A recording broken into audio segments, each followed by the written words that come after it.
자, 오늘 말씀 보도록 하겠습니다. 마태복음 1장 18절에서 25절까지 보도록 하겠습니다. 마태복음 1장 18절에서 25절까지 하나님 말씀을 교독하도록 하겠습니다. 제가 한 절 읽고 여러분 한 절 읽고 마지막 절 함께 읽고 아멘으로 화답하도록 하겠습니다. 하나님 말씀입니다. 예수 그리스도의 나심은 이러하니라. 그의 어머니 마리아가 요셉과 약혼하고 동거하기 전에 성령으로 잉태된 것이 나타났더니 그의 남편 요셉으로 살아라. 그를 너희지 아니하고 가만히 듣고자 하여. 이를 생각할 때 주의 사자가 현몽하여 이르되 다윗의 자손 요셉아 내 아내 마리아 데려오기를 무서워하지 말라. 그에게 잉태된 자는 성령으로 된 것이라. 아들을 낳으니 이름을 예수라.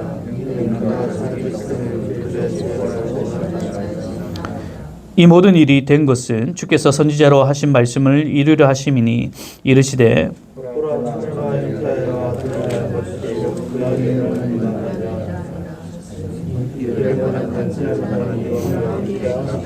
요셉이 잠에서 깨어 일어나 주의 사자의 분부대로 행하여 그의 아내를 데려왔으나 함께 읽겠습니다. 아들을 낳기까지 동침하지 아니하더니 나음에 이를 예수라 하니라. 아멘. 오늘 말씀의 제목은 예수의 나심은 이러하니라.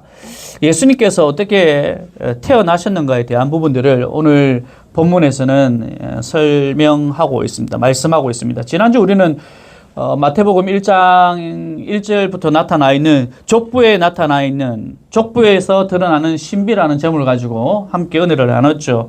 우리에게는 족부가 굉장히 심심하고 무료할 수도 있지만은 그러나 우리가 마태복음을 바라볼 때 유대인의 관점에서 바라볼 때는 굉장히 가슴을 설레게 하고 그리고 너무나도 한 번 보고 두 번 보고 세 번 그 이상으로 보고 싶은 바로 내용이 유대인들의 입장에서는 바로 족보라고 했습니다. 왜 그런가? 아브라함과 다윗, 그들의 믿음의 조상이기 때문이죠. 그리고 아브라함과 다윗, 유대인들의 입장에 봤을 때는 언약의 압축판이거든요. 아브라함을 봐라, 다윗을 봐라. 이스라엘 백성들이 그들을 바라봤을 때 어떻게 하나님께서 역사하셨는가, 성취하셨는가를 유대인들의 입장에서는 굉장히 설레이고 또 하나님께서 하신 일들을 보았지 않습니까? 마태는 여기서 끝나는 것이 아니라 바로 유대인들이 기다리고 고대했던 구약에서 계속적으로 얘기했던 약속했던 그 메시아가 왔다. 누구인가? 지금 메시아가 왔어. 누구인가? 예수라고 얘기하고 있습니다. 마태복음 1장 1절에서도 아브라함과 다윗의 계보라 하지 않고 누구라고 얘기합니까? 다윗의 자손 예수 그리스도의 계보라. 그리고 마지막에 또한 예수 이름을 언급을 하고 있죠. 바로 너네들이 기다리던 우리를 구원할 자가 예수시다라고 얘기하고 있습니다. 그렇다면 이 예수는 어떻게 태어났는가에 대한 부분들을 마태는 이제 설명을 하고 있습니다. 마태 입장에서는 사실 그대로 지금 얘기하고 있습니다. 사실이에요. 맞습니까? 사실입니다. 그런데 사실임에도 불구하고 굉장히 논쟁되고 있는 본문이 바로 오늘 말씀입니다. 먼저는 1차 독자들은 유대인들에게 받아들일 수 없는 내용이에요. 더 나아가서 초대 교회 이로 인해서 이단들이 생깁니다. 그걸로서 마쳤을까요? 아닙니다. 현대 들어와서는요. 신학자들, 특별히 자유주의 신학자들에 의해서 이 본문이 난도질 당하고 있는 부분입니다. 그래서 우리는 쉽게 넘겨봐서는 안 될 본문이 오늘 본문의 말씀이에요. 자, 그렇다면 저는 그렇게 생각해요. 과연 이 본문들이 이러한 여러 사람들의 논쟁으로 해결될 사안인가 합니다. 옳고 그름을 누가 판단하는가? A 학자가 말한 것, B 학자가 말한 것, C 학자가 말한 것, 어떤 고대 문명의 어떤 사료들을 통해서 이것을 증명해내는 것이 맞는가 하는 겁니다. 어떤 사람들이 이렇게 얘기합니다. 생물학적 결함 없이 어떻게 아이가 태어날 수가 있는가? 우리 주변에도 보면 그렇잖아요. 오늘 본문을 딱 갖다 대고 예수님께서 후원자시오. 근데 예수님께서 어떻게 태어난지 알아? 남녀가 동거하기 전에 태어나셨어. 이렇게 얘기하면 어때요? 저 시장 바닥에 나가 보십시오. 말도 되지도 않는 소리. 네 제정신으로 교회 다니고 있나? 우리를 이상하게 아마 볼 겁니다.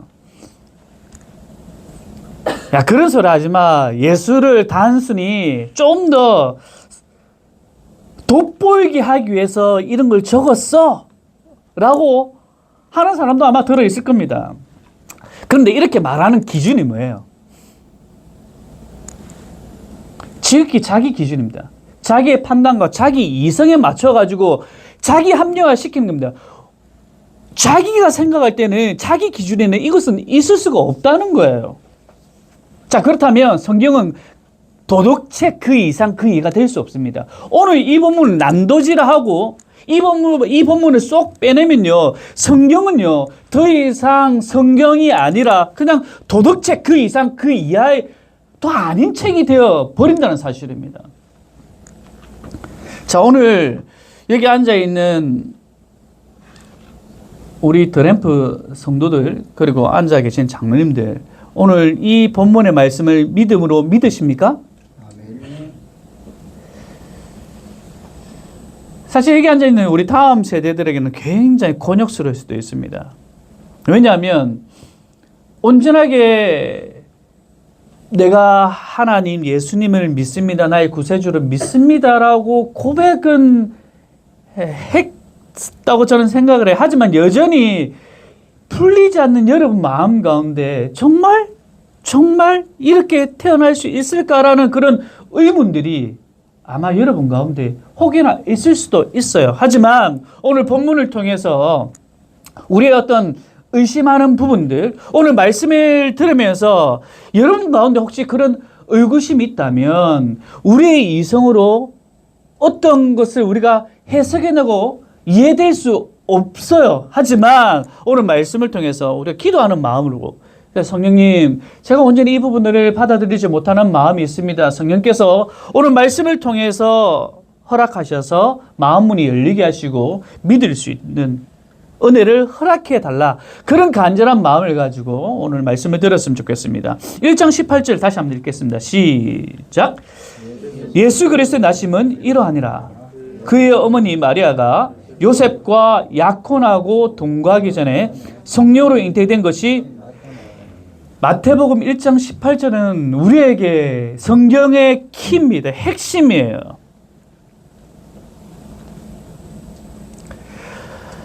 자, 여러분, 유대인들, 마태는요, 1차 독자는 유대인들입니다. 유대인들의 입장에서 볼 때는요, 이 구절은요, 저들이 가지고 있는 세계관과 신앙을 송두리째 뒤흔드는, 어떻게 보면 큰 스캔들이라고 그러죠. 도무지 받아들일 수 없는 내용이 1장 18절에 딱 던지고 있습니다. 그래, 앞에까지 좋아. 족보를 얘기합니다. 마태가 유대인들이 너무나도 좋아하는 아브라함과 다윗의 얘기를 하면서 하나님께서 이렇게 역사하시고 우리 가운데 인도하시고 약속을 성취하셔서 좋아. 그리고 구원자가 오셨어. 일단 좋아. 그분이 예수야. 일단 좋아. 그런데 그 뒷 얘기가, 예수의 나심은 이러한데 뭐라고 합니까? 요셉, 마리아 동거하기 전에 태어났어. 말이 되는 소리입니까? 자, 1세기 유대 사회의 결혼을 보면요, 오늘 여기 보면 약혼하고, 제가 그 모네스테우테이세스라고 이 단어의 헬라어입니다. 이 단어가 키두신이란 말인데, 이 당시 결혼의 풍습을 보시면요, 한번 넘겨주시겠습니까? 세 가지로 되어 있습니다. 처음에 결혼하기 전에 우리는, 제가 어제 결혼식 다녀왔거든요. 결혼식 다녀왔는데 사실 이 앞 두 부분은 없습니다. 그냥 결혼식만 하면 되는 거예요. 근데 이 당시 풍습으로는요, 세 부분으로 나눠집니다. 첫 번째, 약혼, 시두킨이라 합니다. 뭐냐면 양가 부모님이 결혼에 합의합니다. 옛날 정성주 장로님 결혼 이렇게 안 하셨습니까? 죄송합니다. 옛날에 저희 부모님 얘기 들어보니까 어머니 아버지가 둘이 만나서 한 것이 아니라 제3자가 끼어들어가지고 좋은 사람이 있으니까 좀 결혼을 하자, 이렇게 뭐 합의를 하셨다 하더라고요. 혹시 장로님들 혹시 그렇게 안 하셨습니까? 좋아야 결혼하시면. 아, 그렇습니까? 그렇구나. 젊은 세대의 장로님이시군요. 아무튼 이 당시 때는 양가 부모님이 일단은 합의를 합니다. 이걸 바로 약혼 시두킨이라고 합니다. 첫 번째. 그 다음에 두 번째 어떻게 하냐면 그것이 합의가 이루어지면 자, 키두신, 오늘 본문의 키두신입니다. 이겁니다. 정혼입니다. 한번 읽어볼까요? 시작. 정식으로 서약을 맺고 남자가 여자에게 증표를 줍니다. 그리고 법적으로는 부부입니다. 오늘 본문의 배경입니다. 자, 오늘 본문은 바로 이 키두신 정혼입니다. 정혼을 했다는 겁니다. 다시 말해서 법적으로는 부부가 되었지만은 아직 같이 살고 있다. 아니다. 살고 있지 않아요. 법적으로는 부부가 되었지만 살고 있지 않은 상태입니다. 자, 언제 사는가? 바로 니수인입니다. 정혼 후 1년 뒤 신랑이 신부를 자기 집으로 데려와 결혼하는 거예요. 약 일주일 정도. 그래서 오늘 본문에 보면요. 이 유대인들은 이 상황을 너무나도 잘 알고 있었거든요. 지금 이 상황입니다. 같이 살고 있지 않아요. 그런데 당연히 같이 살고 있지 않기 때문에 뭡니까? 애가 태어나야 되나 안 태어나야 태어나서는 안 되는 거예요. 그런데 이 얘기를 당당히 지금 마태가 유대인들에게 지금 하고 있습니다. 유대인들 입장에서 그래, 메시아가 올 거야. 그래, 일단 그래, 네가 얘기한 그 예수, 그래 맞겠지. 그러면 그들의 생각은 어떻습니까? 하나님이지 않습니까? 구원자이지 않습니까? 그러면 당당하게 뭐 하늘에서 구름을 타고 예수가 내려왔다. 이러면 얼마나 떳떳합니까? 능력 있고 권세 있고 하늘에서 그렇게 내려왔기 때문에 우리가 받아들일 수 있어. 정도까지 이해할 수가 있지 않습니까? 그런데 마태가 딱 던지는 이것은 사실이야. 예수가 태어나셨어. 어떻게 태어났는가? 기두신인 상태에서, 약혼한 상태에서 법적으로는 부부이지만 아직까지 같이 한 방을 쓰지 않은 그런 상황인데 예수가 나셨어. 예수가 잉태되었어. 그분이 우리를 해방시켜 주실 거야. 날벼락 같은 소리를 지금 하고 있는 겁니다. 사실 마태 입장에도 유대인들이 생각하면 교묘하게 이렇게 안 써도 되지 않습니까? 더 잘 믿게 하려면. 안 그래요? 좀 더 그 사람 돋보이게 하려면 마태 입장에서 유대인들을 조금 더 많이 포섭을 하려면 인간적으로 생각할 때 안 그렇습니까? 조금 더 포장해서 쓸 수도 있잖아요. 그런데 그렇게 하지 않았다는 것은 이것이 그럼에도 불구하고 이것이 사실이기 때문이란 사실입니다. 많은 사람들을 포섭하기 위해서 교묘하게 많은 사람들을 이기기 위해서는 조금 더 그 사람들이 받아들일 수 있도록 적는 것이 어떻게 보면 사람의 어떤 기본적인 마음이지 않습니까? 우리가 전도를 할 때도 우리 교회에서 얘기할 때 우리 교회는 너무나도 작아. 지하에 있고 오면 썰렁할 거야. 우리 교회 한번 와볼래? 이게 사실이잖아요. 그런데 이렇게 우리가 전도합니까? 아니야. 우리 교회는 3층 건물에 있어. 일단 지하는 빼자. 일단 3층 건물 맞지 않습니까? 그리고 찬양팀이 너무나도 좋아. 모든 악기들이 다 있어.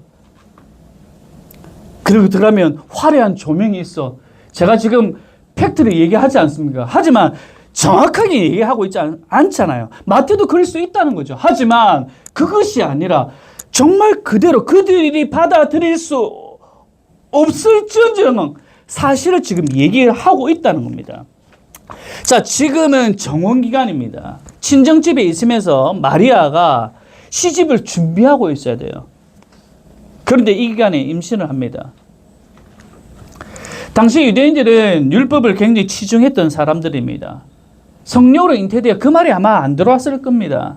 그래서 이 마태복음 1장 18절의 말씀을 들으면요. 사실 그들에게 은혜가 아니라 심판입니다. 뭐 이런 일이 일어났다고? 왜냐하면 신명기 22장 20절에서 21절 함께 읽겠습니다. 시작. 그 일이 참되어 그 처녀에게 처녀의 표적이 없거든 그 처녀를 그의 아버지 집 문에서 끌어내고 그 성읍 사람들이 그를 돌로 쳐 죽일지니 이는 그가 그의 아버지 집에서 장기의 행동을 하여 이스라엘 중에서 악을 행하였습니다. 이는 너는 이와 같이 하여 너희 가운데서 악을 제할지라. 바로 이거예요. 처녀가 애를 배웠어? 이 당시 율법은 뭐냐면 창기의 행동이라고 합니다. 그리고 그냥 내버려 두지 않습니다. 돌려 쳐 죽입니다. 공동체성을 회복하기 위한 방법입니다. 악이 들어왔다 그러면 그 악을 제거하는 것, 공동체를 살리기 위해서. 유대 사회는 공동체성을 굉장히 강조한 사회거든요. 공동체 안에 복을 받기 위해서는 그 죄를 공동체에서 제거를 해버려야 되는 겁니다.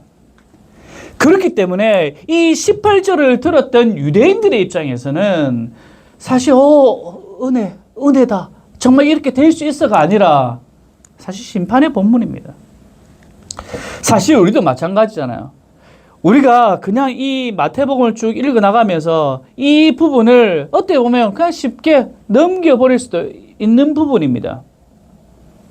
우리도 어떻게 보면 믿음이 약할 때는 그냥 좀 예수님께서 조금 정말 이성적으로 받아들일 수 있는 어떤 방법으로 오시면 우리가 더 받아들이기 쉽지 않았을까? 뭐 이렇게 생각할 수도 있겠죠. 자, 그렇다면 이제 여기에서 우리에게 질문입니다. 왜 이렇게 우리에게 납득되지 않은 방법으로 하나님께서는 예수님을 이 땅에 보내셨을까 하는 이유입니다. 그 이유가 있다는 거죠. 그냥 하늘에서 그냥 예수님이 하나님이신 그분께서 이 땅에 오셔가지고 내가 왔다라고 할 수도 있는데, 그럼 내가 너네들 심판하겠다, 아니면 내가 너네들 구원하겠다, 이렇게 하셔도 되는데, 하셔도 돼요. 왜냐하면 하나님이시기 때문에. 그런데 왜 이런 방법을 택하셨는가가 오늘 본문에서 설명되어지고 있다는 겁니다. 그냥 오늘 본문은 단순하게 10일, 25일, 10일, 24일 날 예수님 태어나실 때만 듣는 본문이 아니라 왜 예수님께서 이렇게 태어나셔야 되는가에 대한 부분들을 우리의 신앙의 어떤 근간, 가장 기본적인 것, 이것을 우리가 받아들이지 않고 신앙생활을 한다는 것은 말도 되지도 않거든요. 그 이유가 무엇인가? 자, 오늘 본문에서는요, 마리아가 요셉과 동거하기 전에 예수님이 잉태했는데, 맞습니까? 어떤 방법입니까? 따라하겠습니다. 성령으로. 바로 성령입니다. 성령으로. 왜 이 부분은 우리 신앙에 매우 중요한가? 이미 우리가 오늘 예배 드리기 전에 예배를 시작할 때 무엇으로 고백했습니까? 사도신경입니다. 왜 우리가 예배 드리기 전에 이 고백을 하는가? 여기 신앙 고백이 있거든요. 우리의 신앙 고백은 나는 전능하신 아버지 하나님 천지의 창조주를 믿습니다. 나는 그의 유일하신 아들 우리 주 예수 그리스도를 믿습니다 하고 난 다음에 뭐라고 얘기하고 있습니까? 우리의 고백은 어떻습니까? 그는 성령으로 잉태되어 동정녀 마리아에게 나시고, 이 부분이 명확하게 우리가 신앙 고백을 하고 있습니다. 주문을 외우는 것이 아니라 이 부분이 굉장히 중요하기 때문에. 자, 넘겨주시기 바랍니다. 자, 성령으로 잉태되었다는 말이 무슨 말인가? 자, 읽읍시다. 시작. 예수님이 단순히 뛰어난 인간이 아니라 본질적으로 하나님, 예수님의 신격을 드립니다. 예수님이 이 땅에 오셨습니다. 인카네이션입니다. 하나님께서 이 땅에 오셨습니다. 그러니까 예수님 우리가 바라볼 때 우리가 삼위 하나님이라고 하지 않습니까? 그 삼위 하나님 가운데 2위신 바로 예수님이 하나님이십니다. 삼위는 동등한 하나님이라고 얘기했습니다. 성령으로 잉태되었다는 것은 그분은 하나님이라는 고백입니다. 자, 그리고 두 번째, 마리아에게 나시고, 읽읍시다. 시작. 우리와 같은 살과 피를 가진 완전한 인성을 지니 인간으로 오셨다는 것을 우리가 보세요. 앞에는 성령으로 잉태되었다. 누가? 예수님께서 분명하게 얘기하고 있습니다. 우리가 이전에 소요리 문답을 우리가 하면서 하나님에 대해서 얘기를 하면서 하나님은 어떤 분인가라고 설명을 했습니다. 하나님은 어떤 분이십니까? 첫 번째로 하나님은 영이십니다. 우리가 하나님은 영이시다 이기 때문에 우리 눈에 보이지 않는 분. 그러나 오늘 마리아에게 나셨다 이 말은, 그러나 예수님은 완전한 성령으로 잉태되었기 때문에 완전한 하나님이시면서 마리아에게 태어나셨다. 우리의 살과 피와 동일하게 지니신 완전한 인성을 지니신 사람, 인간이시다라는 것을 얘기하고 있습니다. 예수님은 완전한 사람이자 완전한 신이신 분이심을 오늘 예수님께서 성령으로 잉태되어 마리아에게 나시고에 대한 의미입니다. 자, 이 부분이 왜 중요한가? 자, 성령으로 잉태되고 마리아에게 나셨다. 이 두 부분을 우리가 머릿속에 넣고 왜 이 부분이 이렇게 얘기하고 있는가, 말씀하고 있는가? 1장 21절 때문입니다. 읽읍시다. 시작. 아들을 낳으리니 이름을 예수라라. 이는 그가 자기 백성을 그들의 죄에서 구원할 자. 예수께서 이 땅에 오신 이유가 무엇인가 하니 우리 죄를 대속하기 위함입니다. 예수님께서 이 땅에 오신 이유는 우리의 죄를 대속하기 위함입니다. 이 대속에 대한 분명한 이유가 있기 때문에 앞에 성령으로 잉태되어 그리고 마리아에게 나시고 예수님은 완전 신성을 가지시고 또 우리와 동일한 인성을 지니신 완전한 사람으로 오셨다. 그 이유가 무엇인가 하니 우리의 죄를 대속하기 위해서. 대속의 방법이 예수님이셔야 하기 때문에. 자, 누군가 죄를 지었습니다. 모든 사람은 아담 이후부터 원죄를 가지고 태어납니다. 맞습니까? 우리 모두는 원죄를 가지고 있습니다. 죄를 지었기 때문에 우리 모두는 그 죄에 합당한 심판을 져야 됩니다.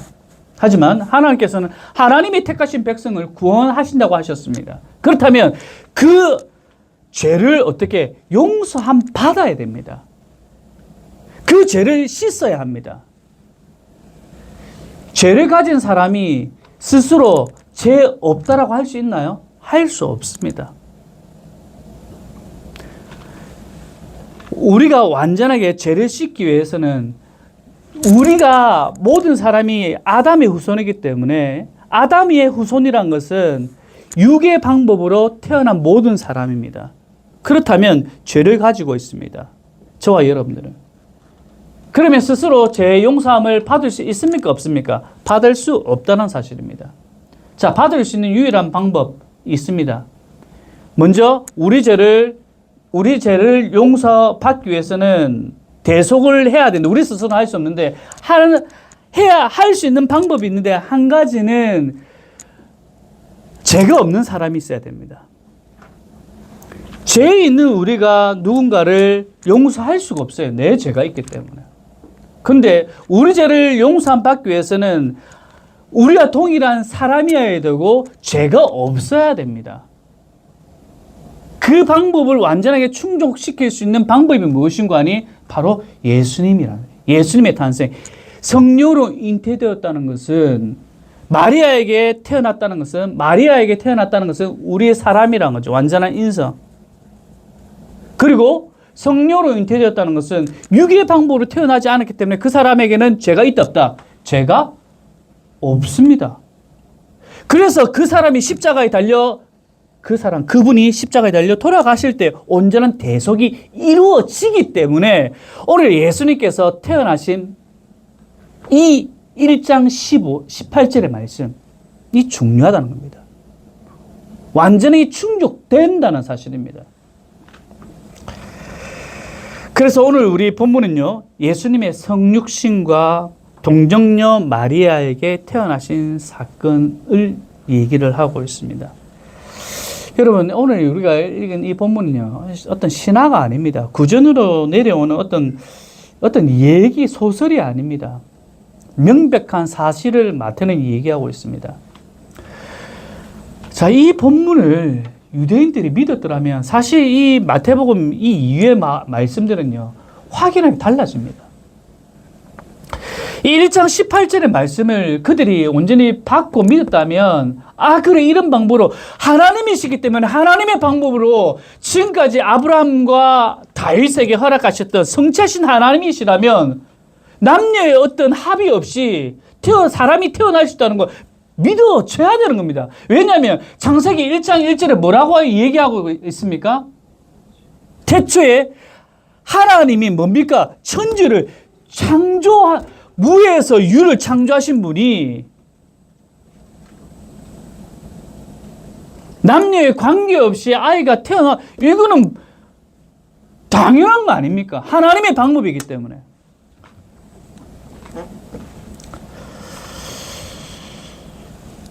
우리가 마태복음을 여러분 쭉 읽어보셨지만은 유대인들이 믿지 않았습니다. 믿지만 않을 뿐만 아니라 교묘히 자기 중심적으로 이 본문을 해석해 버리기 시작합니다. 그래서 이 당시 1세기에 나타난 이단들이 있습니다. 바로 영지주의, 마르키온주의라고 합니다. 이들이 주장한 것은 가현설이라고 합니다. 예수님이 실제 육체를 가진 인간이 아니라 인간의 모습으로 보였을 뿐이라고 합니다. 뭐냐면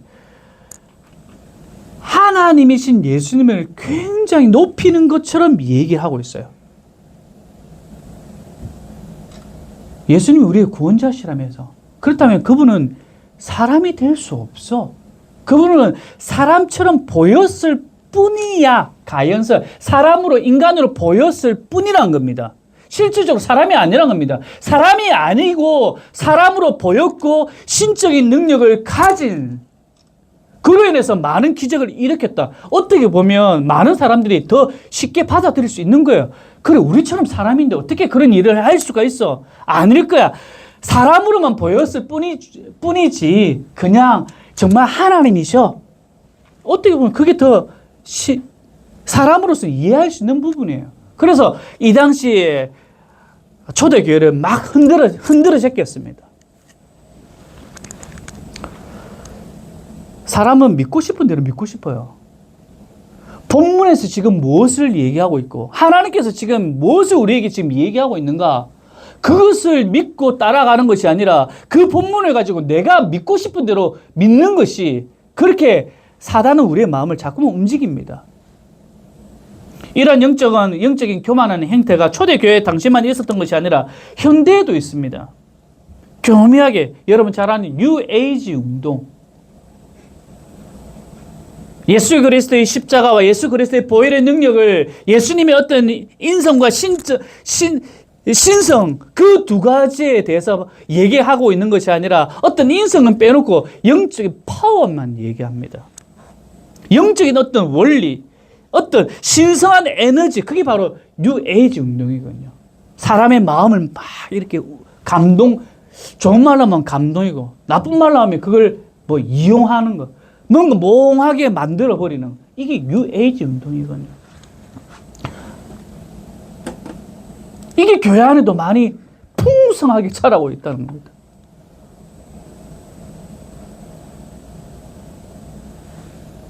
사단은 끊임없이 있는 그대로가 아닌 우리 사람이 이해되도록, 그것이 지금 마치 살아가는 21세기에 살아가는 지성인 양 그렇게 만들어가고 있습니다.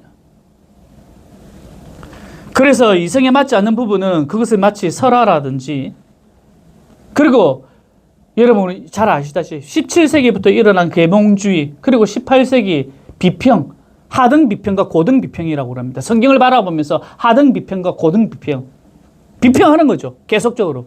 그냥 있는 그대로 받아들이는 것이 아니라 학자들이 자꾸만 비평해내기 시작합니다. 그리고 19세기 일어나서 자유주의 신학 운동이 일어나죠. 그리고 20세기는 편집 비평이 일어납니다. 짜집기게 되었다. 그것이 더 맞는 것처럼 여기지금 이성적으로. 실질적으로 현재 일어나고 있습니다.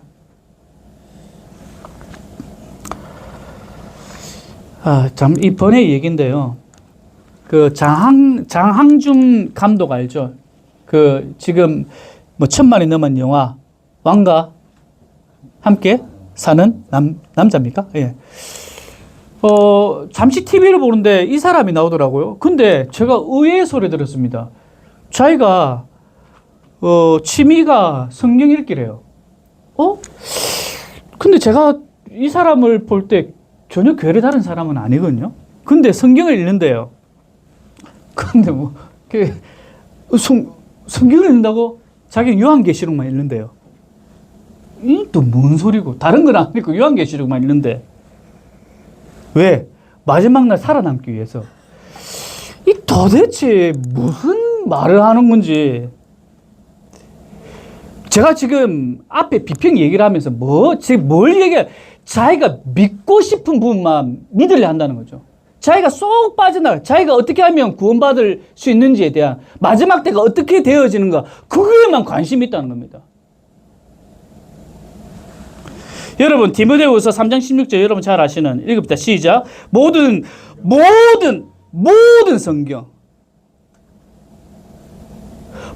성경은 하나님의 감동으로 된 것으로 교훈과 책망과 바르게 함과 의로 교육하기에 유익하느니. 여러분, 성경의 권위는 어떤 한 사람의 학자나 지위가 높은 사람이 아니라 성경의 권위는 따라하겠습니다. 성경입니다. 성경의 권위는 성경의 권위가 있다.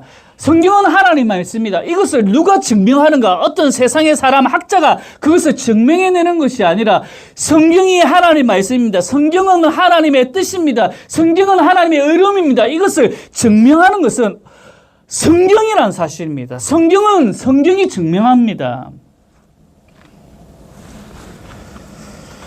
하지만 그 성경은 사람이 기록했거든요. 근데 사람이 기록하되 그가 가진 교육과 지식과 배경, 경험, 의위 등 사용하시어서 누가 성령께서, 성령의 영감이란 거죠. 성령 하나님의 호흡을 통하여서 생기를 넣으셔서, 영감이 하나님의 호흡이거든요. 하나님의 호흡을 허락하셔서 그 사람이 가지고 있는 배경을 들어 사용하셔서 조금도 오류 없이 지도하셔서 인도하셔서 성경을 기록한 말씀이 우리가 오늘 읽고 있는 성경이고 오늘 1장 18절에 이후의 말씀이라는 사실입니다. 그렇기 때문에 히브리서 4장 11절에 하나님의 말씀은 살아있고 활력이 있어 자위어 날선 어떤 검보다 예리하여 혼과 영과 및 관절과 골수를 찔러 쪼기까지 하며 또 마음의 생각과 뜻을 판단하나니. 자, 이제 말씀을 정리하면서 우리가 이렇게 세상적으로 바라볼 때 오늘 18장 이후에 나오는 말씀, 여러분 어떻게 믿고 있습니까, 여러분들? 그냥 우리가 교회 다니면서 생각하고 있는 뭔가 좋아질 거야, 나아질 거야, 풍성해질 거야, 건강해질 거야, 뭐 이것이 아니라 오늘 이 본문에서 주어지는 말씀을 우리는 어떻게 믿고 있는가입니다. 믿고 싶어서 믿는 분 계십니까, 이게?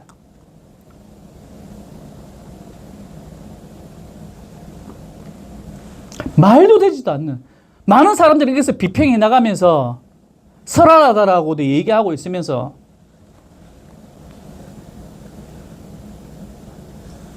우리가 믿을 수 있는 이유가 무엇입니까? 우리가 똑똑해서 아닙니다. 바로 성령의 영감이에요. 성령께서 우리의 영과 골수를 찔러 쪼개어서 하나님의 숨결인 하나님의 생명인 그 말씀이 우리 가운데 찾아와 주셨기 때문에 여러분이 이 성경의 말씀을 믿고 있다는 사실입니다. 할렐루야. 하나님의 살아계심이 오늘 우리가 이 말씀을 읽음을 통해서 아니야가 아니라 그래 맞아 하나님께서 하셨어라고 믿을 수 있는 것을 여러분이 살아가고 있는 어떤 백그라운드를 통해서 내가 가지고 있는 어떤 교양한 어떤 지식을 통해서 믿고 있는 것이 아니라 내가 믿을 수 있는 것은 바로 하나님의 살아계심이 여러분 가운데 역사하기 때문이라는 사실입니다.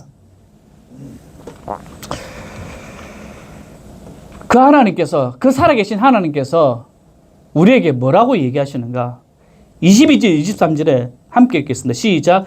이 모든 일이 된 것은 주께서 선지자로 하신 말씀을 이루려 하심이니 이르시되 보라 처녀가 잉태하여 아들을 낳을 것이요 그 이름은 임마누엘이라 하리라 하셨으니 이를 번역한즉 하나님이 우리와 함께 하시다 함이라. 이 모든 일이 된 것은 앞에 다시 한 번 더 설명합니다. 성령으로 잉태된 것, 마리아에게서 태어난 것, 굉장히 당혹스럽고 감당할 수 없는 일이지만은 이 모든 일을 이루어 가신 분이 누구시다? 바로 하나님의 치밀하신 계획, 하나님의 열심, 하나님의 성취하심을 다시금 말씀하고 있습니다. 이후에 이사야 7장 14절에 예언의 말씀을 마태는 가지고 있습니다. 그래서 마태복음 우리가 읽을 때 마태복음요 주로 성취의 말씀을 가지고 있습니다. 유대인들은 구약 말씀을 알잖아요. 구약에 계속 메시아가 어떻게 오실 것이라는 것을 구약에서 계속 얘기하고 있거든요. 유대인들은 그 말씀을 너무 잘 알고 있었기 때문에 마태는요, 유대인들이 너네들이 알고 있던 이 말씀이 예수를 향한 말씀이다. 바로 모형론이라고 얘기합니다. 실체가 그게 너네들이 읽은 것이 실체가 아니고 모형이야. 보여주는 거야. 누구를? 예수를 계속적으로 모형적인 부분들을 예수를 계속 보여주고 있습니다.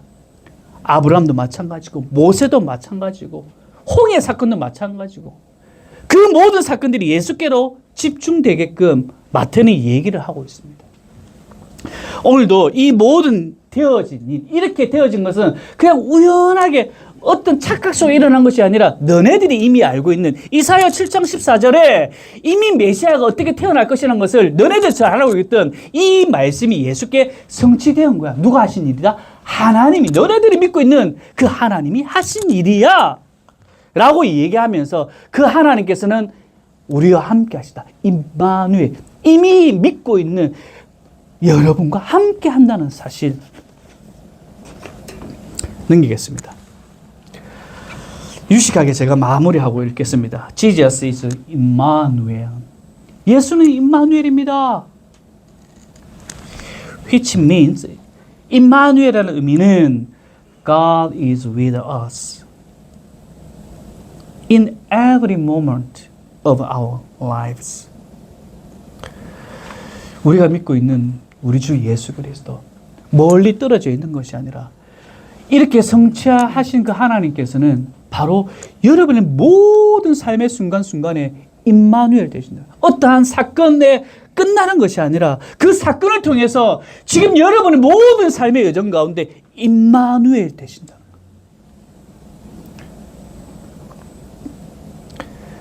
다시 여러분들이 질문합니다. 제가 그랬죠. 마태복음을 읽으면서 마태복음의 설교를 들으면서 여러분들에게 계속적으로 질문되어져야 되는 것이 무엇인가 하니 예수님은 누구이신 겁니다. 여러분에게 질문합니다. 이제 예수님은 누구십니까? 어떻게 고백할 수가 있겠습니까? 신앙생활에 자꾸만 우리가 흔들리는 이유, 자꾸만 다운되는 이유, 우리가 예수를 붙잡고 있지 못하기 때문입니다. 근데 아시나요? 예수님은 임마누엘이십니다. 이미 여러분과 함께 하신다는 사실. 예수님께서 이미 여러분들 붙잡고 계시다는 겁니다. 믿음 흔들리지 마시고 자빠지지 마시고 자빠지더라도 다시금 일어설 수 있는 것. 왜? 여러분 가운데 함께 하신 임마누엘 되신 분. 이번 한 주간도 예수님은 누구이신가? 내 삶 가운데 예수님은 누구이신가를 날마다 고백하면서 내가 짜증나고 힘들고 저도 지금 알바 없어가지고 계속 이래가지고 너무나도 힘들지만은 그런 상황 가운데서도 함께 하시는 하나님을 기대하며 소망하면서 여러분 삶 가운데서도 그런 가운데 하나님의 은혜를 충만히 누리시는 한 주간이 되길 간절히 소원합니다.